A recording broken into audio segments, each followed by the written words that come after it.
Dear students, good evening. सुबह जो मैंने क्वेश्चन दिए बेटा आपको, क्वेश्चन को किस तरह से करना है उनके आंसर मैं इस वीडियो के अंदर डाल रहा हूँ।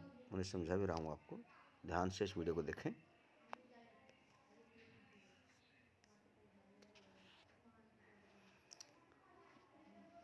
होमवर्क के लिए दिए गए कुछ क्वेश्चंस। पहला क्वेश्चन दिया था आपको, what does the title of the poem suggest to you, what do you think the poem is about. यानी कि इस पोएम के लिए कोई टाइटल उचित और कोई लगता है तो उसे सुझाव दो।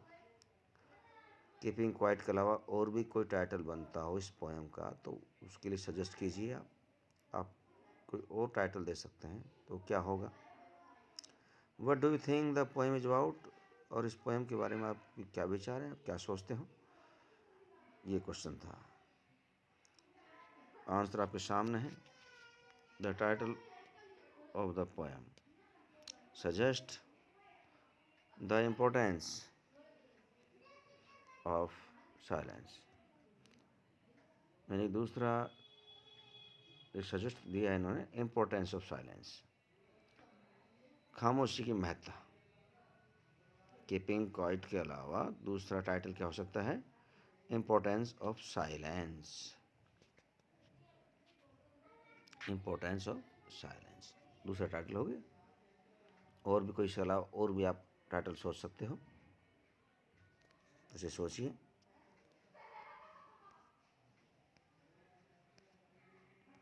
The poem is about the importance of quite introspection for all. ये पोएम किसके बारे में है, क्वाइट इंट्रोस्पेक्शन फॉर ऑल, शांतिपूर्वक आत्म अवलोकन।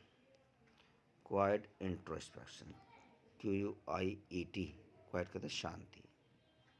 एक और होता है QUIT, क्वाइट माने ठीक, लेकिन यहाँ QUIET है, क्वाइट इंट्रोस्पेक्शन, शांतिपूर्वक अंतर्निरीक्षण, आत्म अवलोकन। उसके बारे में इम्पोर्टेंस बताइए इस पोएम में। Our speech and activities often bring about trouble and suffering.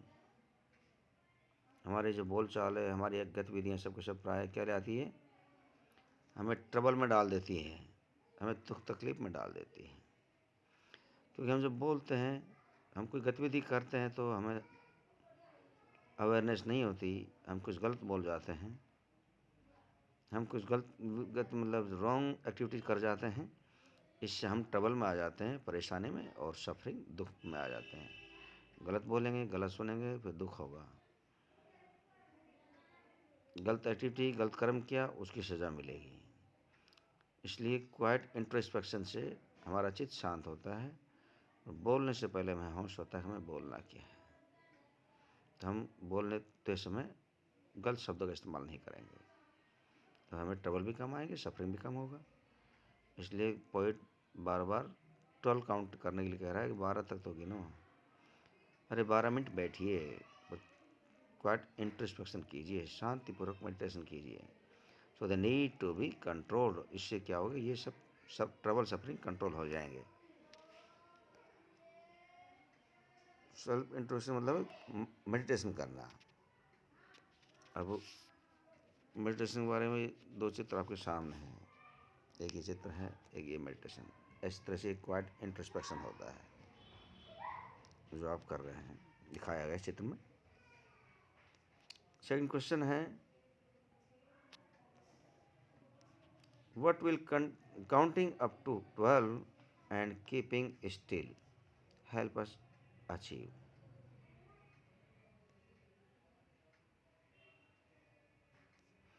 या सेकंड, इसका दूसरा पार्ट भी हो सकता है कि why does Pablo Neruda want us to count till 12 and keep still.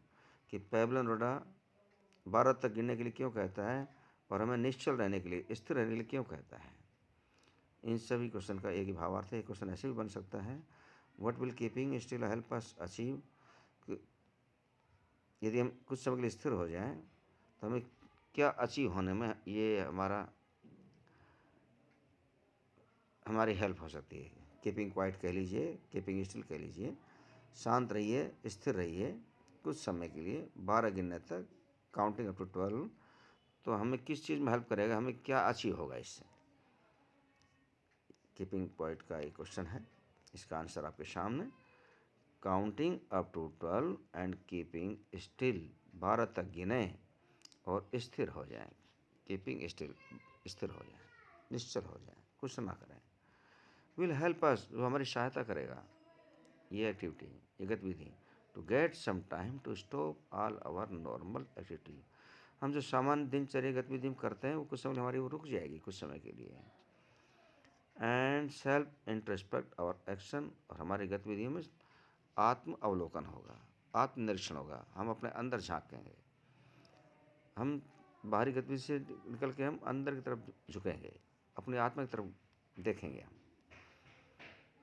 अपने चित्त को शांत करेंगे। Helping us change our destructive ways, जो सहायता करेगी बदलने में, क्या बदलने में, डिस्ट्रक्टिव वेज, हमारे विनाशकारी रास्तों, विनाशकारी जो रास्ते हम अपना रहे हैं, विध्वंसक रास्ते अपना रहे हैं, दूसरे व्यक्ति पर हमला करना, कंट्री पर हमला करने की जो हमारी फीलिंग्स हैं, वो गतिविधि भी हमारी रुकेगी। हमारा चित्त शांत होगा तो हम सही निर्णय लेंगे, सोचेंगे कि इससे कितना भयंकर नुकसान होगा।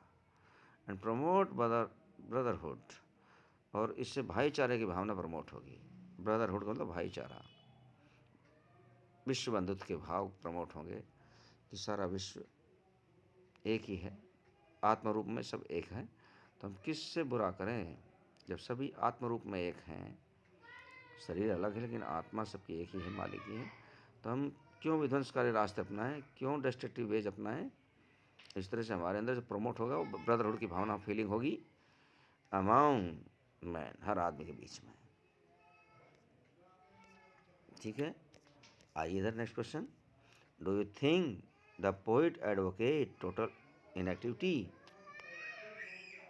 एंड डेथ, क्या आप सोचते हैं कि पोइट एडवोकेट करता है, एडवोकेट मतलब वकालत करता है, समर्थन करता है किसका, टोटल इनएक्टिविटी, पूर्ण निष्क्रियता की।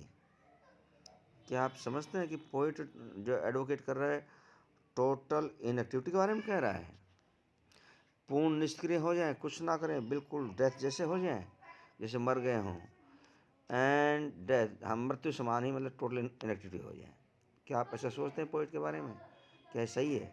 आंसर है नहीं, नो नो, नहीं, बिल्कुल नहीं। पोइट कहने का भावार्थ टोटल इनएक्टिविटी नहीं है। The poet does not advocate total inactivity, poet पूर्ण निष्क्रियता के बारे में वकालत नहीं करता, एडवोकेट नहीं करता। टोटल इनएक्टिविटी के बारे में वो एडवोकेट करता ही नहीं है। वो कह रहा है कि बस कुछ समय के लिए कीप क्वाइट रह हो जाए, कीप स्टिल हो जाए कुछ पल के लिए, 12 गिनने तक, counting up to 12 and death. ना ही वो मरने के लिए कह रहा है, वो कह रहा है भाई मरना नहीं है, बस शांत रहना कुछ पल के लिए, बाद में अपनी कार्य करना है। लेकिन धीरे धीरे आदत डालें हम सेल्फ इंट्रोस्पेक्शन करने की, क्वाइट इंट्रोस्पेक्शन करने की। He clarify that he has no truck with death, उसका ट्रक विद डेथ का मतलब मृत्यु से कोई संबंध नहीं होना। Truck with death, no truck with death. तो कवि का संबंध, पोइट का संबंध टोटल इनएक्टिव का मतलब वो कह रहा है कि नो ट्रक विद डेथ, मृत्यु से उसका कोई संबंध नहीं है। मरने के लिए नहीं कह रहा है भाई बिल्कुल मरे बराबर हो जाओ। अकॉर्डिंग टू हिम, उनके अनुसार, life is meant to be lived to the fullest, जीवन जीने के लिए है, जीना तो हमने है, कर्म तो हमने करने हैं, कर्म तो करना ही पड़ेगा जीने के लिए। Life is meant to be lived to the fullest, जीवन संघर्ष से भरा है, जीवन के लिए हम संघर्ष करना होगा, हमें कर्म करने होंगे। लेकिन कुछ पल तो शांति से बिताएं, कुछ पल के लिए some time keep silent, keep quiet, keep still रहें। ये just want to the inhuman, वह चाहता है जो इनह्यूमन, जो अनैतिक भाव हमारे अंदर आ गए हैं, नैतिकता नहीं, अनैतिकता एंड डिस्ट्रक्टिव, और जो विनाशकारी भावोत्पन्न गतिविधि एक्टिव हमारी होगी, डिस्ट्रक्टिव एक्टिविटी, इनह्यूमन एक्टिविटी आ गई है, टू स्टॉप, वो रुक जाएगी, उसे रोकें। इंसान रात दिन मछली पकड़ रहा है अपने लालच के वश, तो कुछ पल रुकेगा, थोड़ी शांति मिलेगी और उनको भी आराम मिलेगा, जीवों को। इस तरह से पोइट का मेन भावार्थ यही है कि कुछ पल शांति से सोचें, अपने लिए समय दें कि क्या हम जितना ज़्यादा दौड़ धूप कर रहे हैं इतनी ज़्यादा ठीक है क्या? हम अपने लिए समय नहीं दे पा रहे, सारी भारी गतिविधि में लिप्त हैं। Next question is, what is the sadness that the poet refers to in the poem? Sadness का मतलब क्या है? उदासी का मतलब, दुख का मतलब क्या है? दैट द पोइट, जिसके लिए पोइट रेफर करता है टू इन द पोएम, इस पोएम में। तो सैडनेस के लिए पोएम में रेफर कर रहा है, पर वो है क्या सैडनेस? कैसी सैडनेस, कैसा दुख, कैसा संताप, कैसा कष्ट? The poet refer to the sadness that arise from the failure to understand our self. यानी पोइट का रेफर है सैडनेस के बारे में कि हम ये जो अराइज फ्रॉम द फेलियर के, हमारे अंदर एक फेलियर के भाव उत्पन्न हो जाते हैं। अराइज माने उठना, फेलियर माने असफलता, असफलता से भाव उत्पन्न होते हैं हमारे अंदर। हम असफल हो गए, हमारे अंदर भाव हो गए कि हम बदला लें, हम उसको चोट पहुंचाए, नुकसान पहुंचाए, हम सफल होना चाहते हैं और बस इसी दौड़ धूप में आगे तक बढ़ते चले जाते हैं, तो दूसरे का कितना भयंकर नुकसान क्यों ना हो। तो इसी से सैडनेस मिलती है। तो फेलियर टू अंडरस्टैंड आवरसेल्फ, और अपना आप को हम समझ नहीं पाते कि हम हैं क्या। हम शांति के दीप हैं, हम शांति आनंद स्वरूप ही हैं, लेकिन हमने अपने अंदर क्षोभ उत्पन्न कर लिया है और हर वक्त दुखी रहने लगे हैं क्योंकि हम अपने अंदर क्वाइट इंट्रोस्पेक्शन नहीं किया और हम बाहरी चीज़ों में खुशी ढूंढ रहे हैं। खुशी अंतर आत्मा से ही निकलती है, अंदर से आती है। इसलिए यदि अंदर आदमी रमन करेगा तो उसे खुशी स्वतः ही मिल जाएगी। फिर बाहरी लालच, दौड़ धूप इतनी वो कम करेगा, दूसरों को कष्ट कम पहुंचाएगा। Today we are so engrossed in achieving materialistic success, क्योंकि आजकल हम जो दौड़ धूप में ना, वो बाहरी पदार्थ की अचीविंग में है कि भाई जितने ज़्यादा पदार्थ इकट्ठे कर ले जाएँ उससे हम सक्सेस माने जाएंगे। ऊँचे अच्छी से अच्छी गाड़ी मिल गई, ऊँचे से घर बनवा लिया और काफ़ी कभी अधिक मात्रा में बिजनेस फैला लिया, बहुत ढेर सारी मात्रा में लोगों का शोषण करके हमने काफ़ी महल इकट्ठे कर लिए, धन संपदा जोड़ ली है, तो और इससे हम सक्सेस मान रहे हैं, जबकि ये पूर्ण सक्सेस नहीं है। ये कुछ समय के लिए हमें, कुछ पल के लिए आराम, सक्सेस तो महसूस कराएगा, लेकिन बाद में फिर दुख प्रकट हो जाएगा। फिर अंतरात्मा बेचैन हो उठेगी, उसे शांति नहीं मिलेगी। किसी को कष्ट देकर आत्मा कहाँ शांति पाती है। मेटेरियलिस्टिक में इतनी सफल सुख कहाँ है। आज ऊँची सी गाड़ी खरीद ली, कल उसके लिए दुख पैदा हो जाएगा, उसके खर्चे बढ़ जाएंगे, फिर दुख होगा, कहीं नुकसान हो गया उसका, कहीं एक्सीडेंट हो गया तो और भयंकर नुकसान होगा। तो और ऊँचे से ऊँची चीज़ ढूंढने की जो हमारी कामना है, जो लालच है, जो हमारी प्रवृत्ति है, उससे हम सोचते भाई हमें मेटेरियलिस्टिक इकट्ठे कर लिए तो हमें सफलता मिलेगी, पर नहीं। हमें शांति, सुख, सच्ची सफलता तभी है जब हम आत्म अवलोकन करें, क्वाइट इंट्रोस्पेक्शन करें, तो हमारे चित्त में शांति आएगी। That we have to no time to introspect, और मंत्र समय नहीं मिलता। हम तो बस मेटेरियलिस्टिक सक्सेस समझने के लिए बाहरी चीज़ अचीव कर देते हैं और हमारे पास कोई टाइम नहीं है इंट्रोस्पेक्ट करने का, आत्मनिरीक्षण करने का, अपनी आत्मा में झांकने का।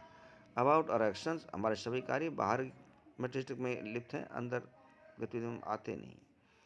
एंड देयर कॉन्सिक्वेंस, उसके परिणाम से हमें सैडनेस मिलती है। Hence we often end up hurting our self. इस तरह से हम प्राय अपना आप को जीवन का हट कर लेते हैं, अपना आप को नुकसान पहुंचाते हैं।